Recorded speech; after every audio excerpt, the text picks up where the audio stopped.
y'all. I'm Laura Richardson with Relevate, and we're bringing you another episode of I'm Moving to North Carolina Now What? Keep in mind, we have lots of good videos out there for you. There's a whole list of them on both YouTube and Spotify, so you can either watch or listen and learn more about buying a home here in North Carolina. So today's video is going to be talking about some safety issues, and some of these are ones that we see once people have purchased the home that they're just not being cognizant of. Or they are things that we have found during inspections that were like, whoa, the seller was dealing with this and had no idea.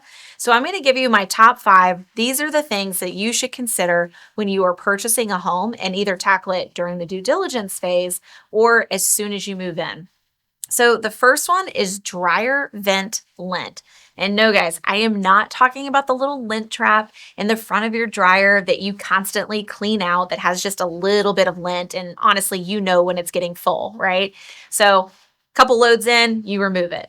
That's not what we're talking about. We are talking about the connection on the back side of the dryer that goes through the walls and typically dumps somewhere on the exterior of your house. So if it's on the first floor, it's usually kind of low to where your foundation is. If it's on the second floor, you might see it a little higher up on the side of your house.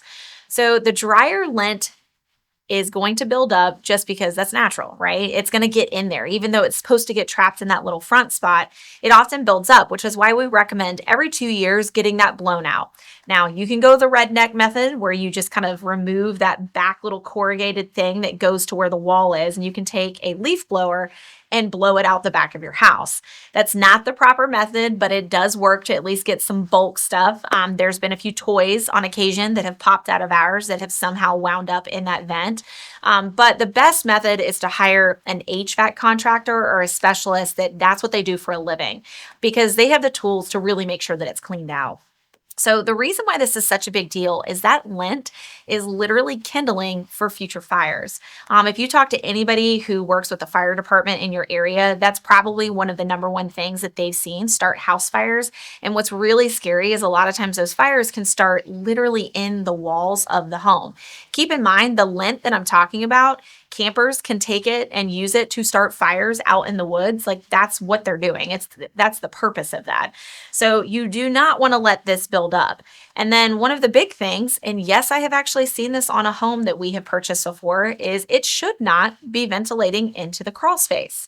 For some reason, there was a time period where that was where the dryer vent kind of just exited. And I don't know if it was a part of the process where maybe somebody was supposed to attach something in the crawl space and funnel it out to the exterior of the foundation, but it didn't get caught in the building process. So if you find that the dryer vent is ventilating into a crawl space upon your inspections, definitely ask the seller to take care of that, because that's a fire hazard. The one home in particular that I'm thinking of, it had been years. There were years of lint just sitting in the crawl space. Definitely a little scary when you think about how flammable that is.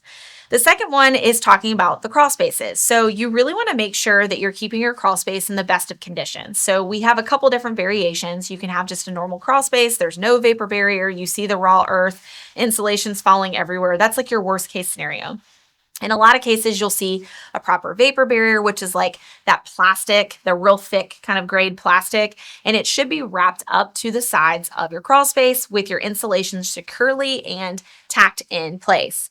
You also don't want high humidity in that space. So in an effort to keep that down, you might also see a dehumidifier. And then we get all the way up to conditioned or even encapsulated crawl spaces. So with those types of spaces, there is a door that you use to access and get in them. Make sure the door is locked. So for some of these crawl spaces, not the ones you have to lay on your belly and kind of shimmy in that you see in older homes, but today there's a lot of walk-in crawl spaces. So think of like a normal door. If you leave that open, people can get in it. So I'm not specifically talking about a group of people that are looking for shelter, but sometimes teenagers, for example, might use it as a hangout. It is really important that you're keeping people out of the crawl space, because sometimes people bring stuff into the crawl space that are not going to be safety for your home. So think about like if somebody's smoking a cigarette or something like that gets left in the crawl space and then starts some kind of fire, or leaving flammable materials, etc. So Really important to keep that space locked up. The third one is gas leaks. So, very often we will walk into a home and you have that strong odor, that smell. It's usually pretty obvious, even when there's a small gas leak. Or in some cases, you can do the bubble test, and I highly recommend your inspector do this, where you actually take soapy water and you put it along where the gas leak potentially is, and you will see the bubbles kind of form. That is a sign of a gas leak. Always call your gas company as soon as you suspect that something's amiss. We've had situations where during the inspection process, we suspected a gas leak and the seller had actually been living with that for an extended period of time. Fortunately, nothing bad happened, but there is an odor to the gas for a reason, because normally it doesn't have a smell. That smell is added to ensure that you are safe and sound. Another one is windows. So, when you buy a home, make sure you're doing a safety check. And I mean safety for break-ins.